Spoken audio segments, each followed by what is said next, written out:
सभी का एक बार फिर से स्वागत है। आप लोग अपना स्थान प्लीज ग्रहण कर लीजिए। हमारे साथ इस वक्त चेतन शर्मा जी जुड़ रहे हैं, मैनेजिंग डायरेक्टर हैं आरती डिस्टिलरीज के।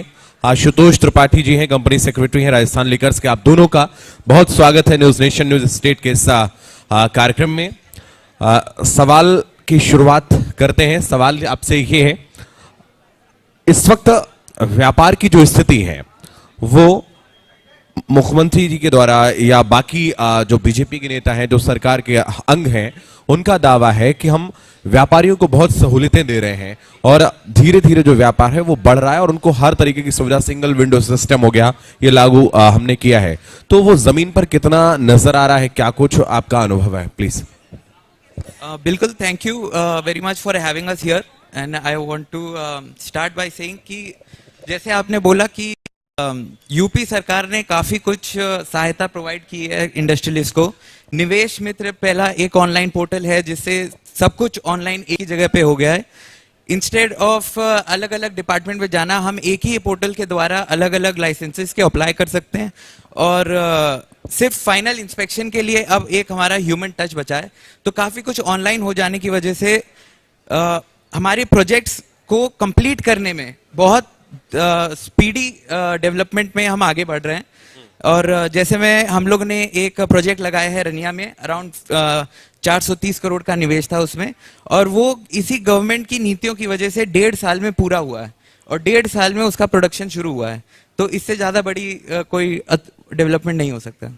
बिल्कुल, चूंकि इतना बड़ा प्रोजेक्ट आप के द्वारा चलाया जा रहा है, रोजगार की बात लगातार की जाती है सरकार के द्वारा भी, और स्वावलंबी बनने की जो प्रधानमंत्री की एक अपील है कि खुद से आप स्वावलंबी बनिए, स्वरोजगार स्थापित करिए, लोगों को उनका रोजगार उपलब्ध करवाइए। तो इस क्षेत्र में क्या कुछ कदम अभी तक आपने उठाए हैं और कितने लोगों को लगभग रोजगार उपलब्ध करवाया?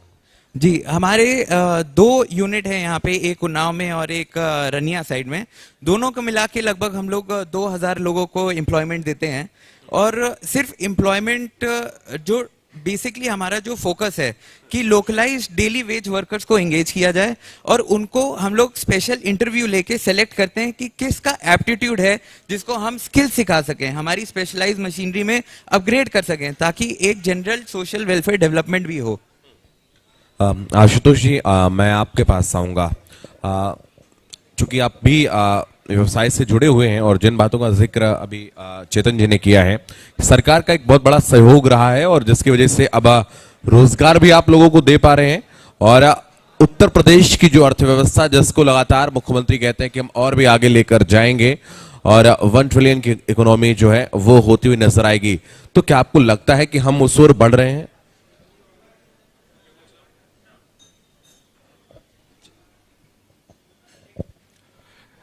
As a company secretary and as a compliance officer, मैंने जिस हद तक इंडस्ट्री को देखा है, इसको बढ़ते हुए देखा है। किसी भी इंडस्ट्री को लगाने के लिए बेसिकली आधारभूत रूप से 3 चीज़ें बहुत महत्वपूर्ण होती हैं। एक सस्टेनेबल डेवलपमेंट हो, दूसरा सोशल वेलफेयर हो, और तीसरा बहुत इम्पॉर्टेंट है इकोनॉमिक डेवलपमेंट। आपने इकोनॉमिक डेवलपमेंट की बात की। 1 ट्रिलियन इकोनॉमी को हम लोग अचीव करने के लिए आगे क्या कदम उठा रहे हैं। चूंकि डिस्टिलरी सेगमेंट से मैं आता हूं, राजस्थान लिकर्स लिमिटेड एक डिस्टिलरीज और पोर्टेबल अल्कोहल में काम करती है। उत्तर प्रदेश का रेवेन्यू अगर देखा जाए तो इस सेगमेंट से काफ़ी अच्छा आता है। पिछली बार इस सेगमेंट में 45,000 करोड़ रुपए का रेवेन्यू अचीव किया है उत्तर प्रदेश गवर्नमेंट ने। इस बार भी उसको और आगे बढ़ाया गया, रखा जा रहा है। तो 1 ट्रिलियन इकोनॉमी को करने के लिए यहाँ से रेवेन्यू डिपार्टमेंट को काफ़ी रेवेन्यू रिकॉग्निशन हो रहा है।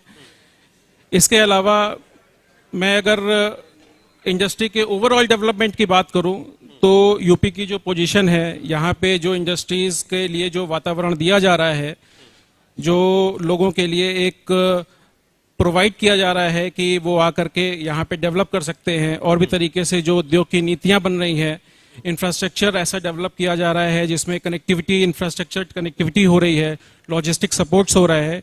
तो उसकी वजह से ऐसा लगता है कि यूपी में कहीं ना कहीं उस तरह को उसको अचीव करने के लिए एक पोजीशन बन रही है और उसको आसान किया जा रहा है। आबकारी विभाग की अगर हम बात करें तो सबसे ज्यादा रेवेन्यू जनरेट होता है और प्रदेश को एक बहुत बड़े पैमाने पर आर्थिक रूप से आपका सहयोग रहता है। विगत सरकारों की हम बात करें, जो पिछली सरकार रही हैं, और इसकी बात करें तो क्या फर्क देखते हैं दोनों का अगर हम तुलना करें? सरकारों में, पिछली सरकार और इस सरकार में, मैं उस डिफरेंस में तो बहुत ज़्यादा नहीं जाना चाहूँगा, बट जो अभी एरा एक शुरू हुआ है, जो इंडस्ट्रियल डेवलपमेंट की बात शुरू हुई है, तो उसकी वजह से मुझे ऐसा लगता है जो अभी एक इन्वायरमेंट क्रिएट है इंडस्ट्रीज़ को आगे बढ़ाने के लिए, इंडस्ट्रीज़ को डेवलप करने के लिए, कई तरीके की इंडस्ट्रीज़ यहाँ पे आ रही हैं। अभी लास्ट कानपुर देहात से चूँकि हम लोग इंडस्ट्री डेवलप करते हैं, तो वहाँ पे आते हैं तो 5,000 करोड़ रुपए का रेवेन्यू, 5,000 करोड़ रुपए का MOU साइन हुआ है इंडस्ट्री डेवलपमेंट के लिए, जिसमें कई सारे सेगमेंट्स हैं।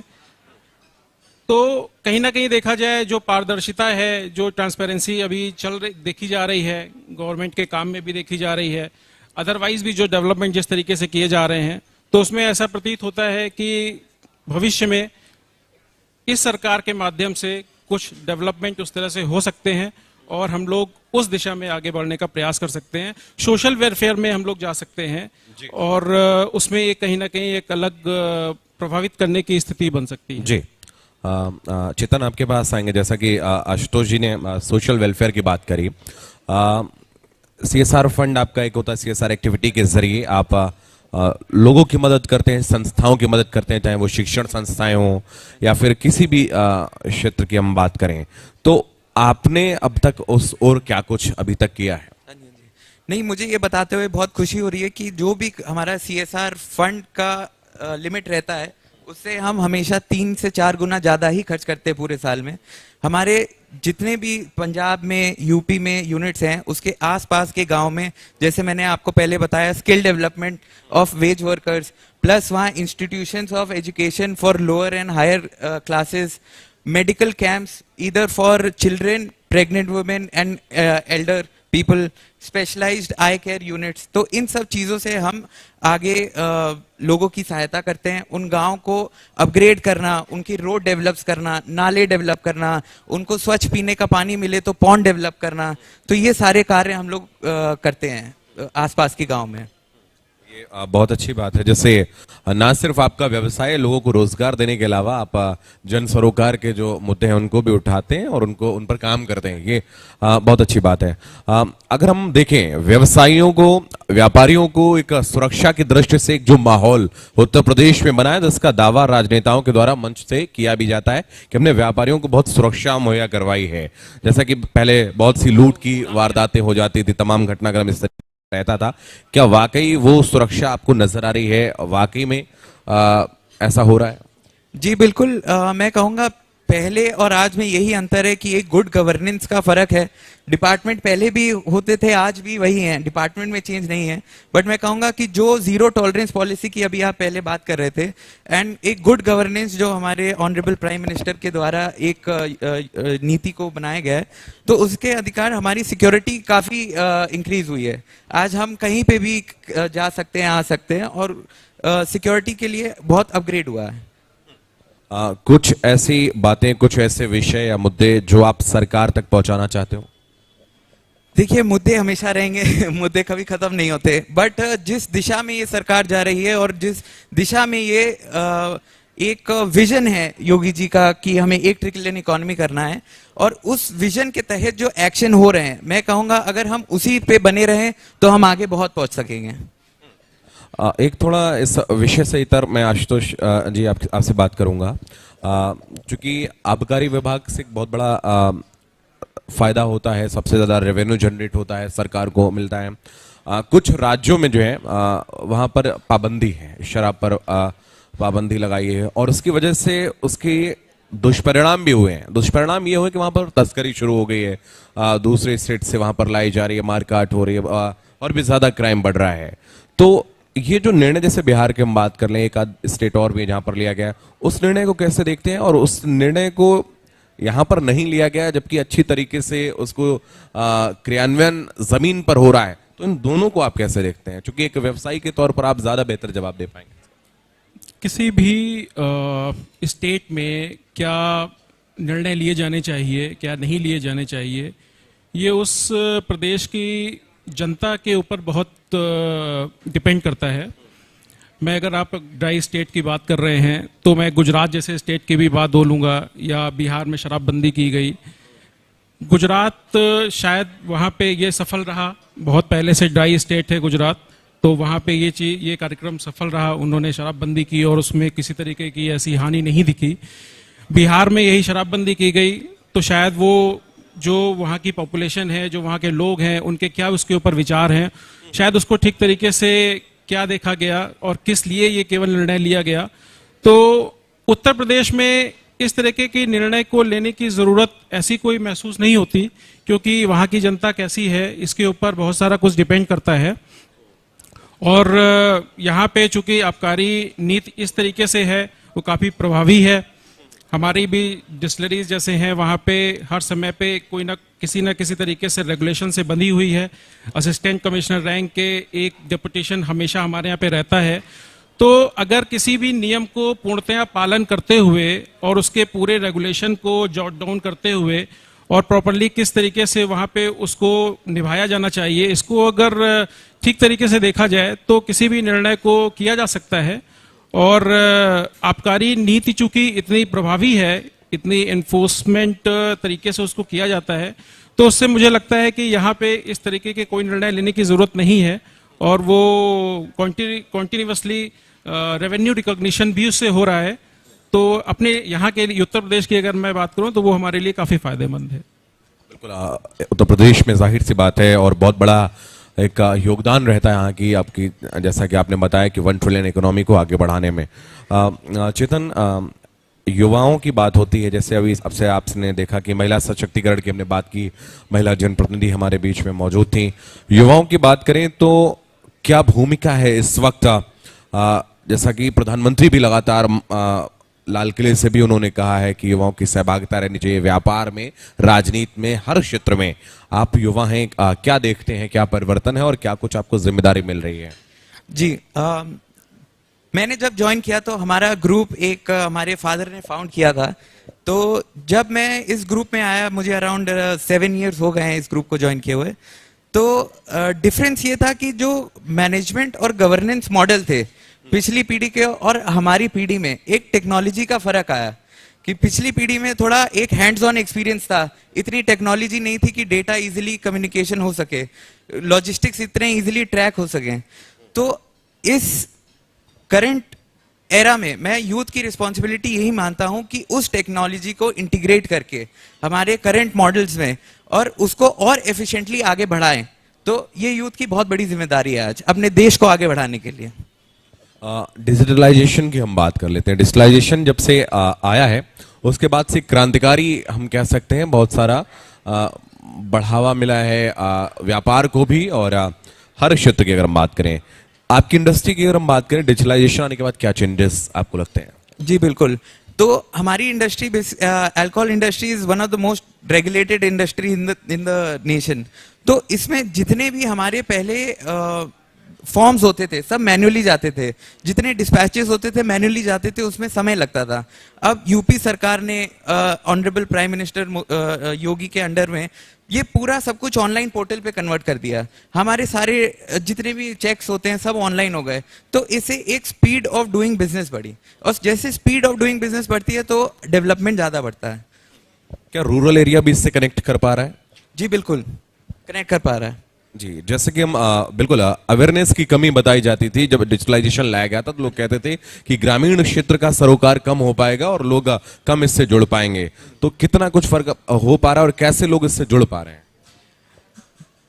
जी, डिजिटलाइजेशन की बात करें हम जहां तक, तो जितने हमारे जैसे इंडस्ट्री की स्पेसिफिक बात करते हैं तो हम लोग के जो आसपास के गांव के लोग हैं उनको, जैसे मैंने बताया आपको कि हम इंटरव्यू लेते हैं उनका, और जो एप्टीट्यूड है जिसमें सीखने की इच्छा शक्ति है, उसको हम लोग अपने जितनी भी स्पेशलाइज मशीनरी के प्रोग्राम्स हैं उनको हम ये सिखाते हैं, और वो आगे चल के कहीं ना कहीं जो हमारे डेवलपमेंट ऑफ रिसोर्सेज हैं गांव के अंदर जो हम लोग करते हैं, वहां पे वो उस प्रैक्टिकलिटी को अप्लाई करते हैं और उससे आगे मदद मिलती है उनको। आशुतोष जी, एक युवा के तौर पे जो चेतन के विचार थे कि कैसे जो पहले दौर था वो आए, उसके बाद इन्होंने लगभग 7 साल हो गए इनको इनका ग्रुप संभाले, और उसके बाद जो चैलेंजेस थे, जो चेंजेस थे, वो इन्होंने जिक्र किया उसका। आप चूंकि और पहले से हैं इस इंडस्ट्री की बात करें, क्या फर्क आया है? सर मैं बहुत पहले से तो नहीं, मेरे ख्याल से सर और मेरे में 5 साल का डिफरेंस होगा, but as a company secretary, as a compliance officer और कंपनी का ऑथराइज्ड रिप्रेजेंटेटिव होने के नाते मैंने कुछ चीज़ों को महसूस किया है। जैसे कि सर ने अभी कुछ समय पहले बात की, निवेश मित्र पोर्टल यूपी में आया, जिसके माध्यम से सिंगल विंडो सिस्टम हुआ। बहुत सारे एक्ट आपको जो अप्लाई करते हैं आपकी कंपनी को, इंडस्ट्री को इस्टेब्लिश करने के ऊपर, तो वो आपको एक जगह पे मिल जाते हैं। आपको बहुत सारी, जितने सारे डिपार्टमेंट्स हैं वहाँ पे जाना नहीं पड़ता है। चूँकि मैंने खुद एक्सपीरियंस किया है, मेरे को कम से कम 40 से 42 पहले डिपार्टमेंट्स में अलग अलग रिप्रेजेंट करना पड़ता था। तो किसी भी इंडस्ट्री को शुरू करने के लिए अगर इस तरीके की उसको एक प्लेटफॉर्म दे दिया जाता है जहाँ पे उसको सारे जो भी लॉज हैं, जो भी आपकी इंडस्ट्री स्पेसिफिक अगर कोई लॉज हैं वो आपको अप्लाई करते हैं, तो वो अगर एक जगह आपको अगर मिल जाते हैं तो इससे काफ़ी फ़र्क पड़ता है। आपका टाइमलीनेस, जो आपको टाइम कंज्यूमिंग है, वो कम हो जाता है। जैसा कि सर अभी चेतन जी ने कुछ समय पहले बोला भी कि उनको 1.5 साल लगा केवल अपनी इंडस्ट्री को इस्टेब्लिश करने के बाद उसको प्रोडक्शन में लाने तक। तो इसका कारण यही है कि वो स्पीडी डिस्पोजल्स हैं, जीरो ह्यूमन टच है, और जो भी जहाँ पे जैसा भी माहौल बना हुआ है उसमें एक औद्योगिक जो नीतियाँ हैं वो काफ़ी प्रभावी रूप से लागू हो रही हैं।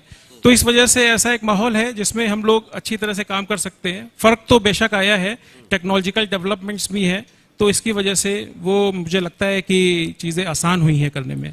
कुछ चुनौतियां जहां मुश्किलें हो रही हैं, कुछ ऐसी बातें जो गवर्नमेंट से आप चाहते हो कि ये चीजें और होनी चाहिए जिससे और भी ज्यादा सुधार आए? सर कॉन्टिन्यूसली डेवलपमेंट होना चाहिए। अभी एसएमई की भी 2021 में नीति आई जिसमें कई सारे तरीके के मेगा प्रोजेक्ट्स भी उसमें इंक्लूड हालांकि किए गए, और विलेजेस में किस तरीके से डेवलपमेंट हो सकता है, एमएसएमई में कैसे डेवलपमेंट हो सकता है। जो एक रिदम बना है ये कंटिन्यू करना चाहिए। ये अगर अगले 5 साल भी चीज़ें इस तरह से कंटिन्यू हो जाती हैं तो कहीं ना कहीं हम उत्तर प्रदेश को एक अलग आयाम में देखेंगे, एक अलग एक इकोनॉमिक स्टेट के फॉर्म में देखेंगे, एक हाईली रेगुलेटेड स्टेट के तौर पे देखेंगे। तो इसी तरीके से मेरी सरकार के लिए भी यही गुजारिश रहेगी कि इन चीज़ों को कंटिन्यू रखा जाए। बिल्कुल चेतन जी, मेरा ये सवाल आपसे, जो इस गवर्नमेंट के बाद रीचेबिलिटी बढ़ी है, हाईवेज लगातार बन रहे हैं, एक्सप्रेसवेज बन रहे हैं, तो दूरी कम हो गई है, समय कम लगता है, क्या कुछ व्यापार पर फर्क आया है इससे? आप अब जितना पूरा दिन लगता था पहले यहाँ से नोएडा पहुंचने में, दिल्ली पहुंचने में, जैसा कि हम लोग लगातार जाते थे, चंद घंटों में हम लोग आ जाते हैं या कहीं से वहां जा सकते हैं, तो क्या फर्क आया इससे? जी बिल्कुल, लॉजिस्टिक से हमें ये फर्क पड़ा है कि यहाँ पे पहले जो डिस्टिलरीज लगती थी वो कम टेक्नोलॉजी की लगती थी, क्योंकि इसमें क्या है कि बाहर के लोगों का आना जाना बहुत कम रहता था। जैसे आपने बोला लॉजिस्टिक्स के लिए इन्होंने एयरपोर्ट्स बनाए, गवर्नमेंट अब इतने एयरपोर्ट्स बना रही है, इतनी आपके दिल्ली और कानपुर की कनेक्टिविटी इतने अच्छे हाईवे से हुई है, तो लोगों का आना जाना, बाहर की कंपनियों का यहाँ आना और वो टेक्नोलॉजी यहाँ लाना, उससे एक काफ़ी बड़े पैमाने पे एक इंडस्ट्रियलाइजेशन में इफेक्ट आया उसका। जी बहुत शुक्रिया चेतन और आशुतोष, आप दोनों का जुड़ने के लिए। आपने बहुत बखूबी, बहुत अच्छे से सभी सवालों के जवाब दिए हैं। Thank you so much. बहुत बहुत शुक्रिया आपका। लेकिन मैं चाहूंगी अभी आप मंच पर ही रहिए चेतन जी और आशुतोष जी, और मैं मंच पर आमंत्रित करना चाहती हूँ न्यूज स्टेट उत्तर प्रदेश उत्तराखंड के एडिटर धीरेन्द्र पुंडरीक जी को कि सर आप मंच पर आए और न्यूज नेशन का एक्सीलेंस अवार्ड, ये मोमेंटो हमारे चैनल की निशानी हमारे इन खास मेहमानों को आप दें जो उद्योग जगत में, जो व्यापार के क्षेत्र में काम कर रहे हैं। क्या उनके सामने देखिए चुनौतियां हैं और किस तरीके से वो देख रहे हैं कि और आगे बेहतर काम हो सकता है, क्या क्या और संभावनाएं उनको नजर आती है, वो अपने इस पैनल डिस्कशन में अभी सुना है। तो एक बार तालियों के साथ हमारे इन मेहमानों का जो हमारे साथ इस मंच को साझा करते हुए नजर आए, आप लोगों का बहुत बहुत शुक्रिया न्यूज नेशन एक्सीलेंस अवार्ड के इस कार्य के साथ जुड़ने के लिए। तो देखिए, कानपुर में हमारी मौजूदगी और कानपुर में कानपुर की ही बात हो तो अपने आप में उन लोगों के लिए खासकर जो सराहनीय काम कर रहे हैं, चाहे वो ये देखिए कि व्यापारी वर्ग से हो, चाहे वो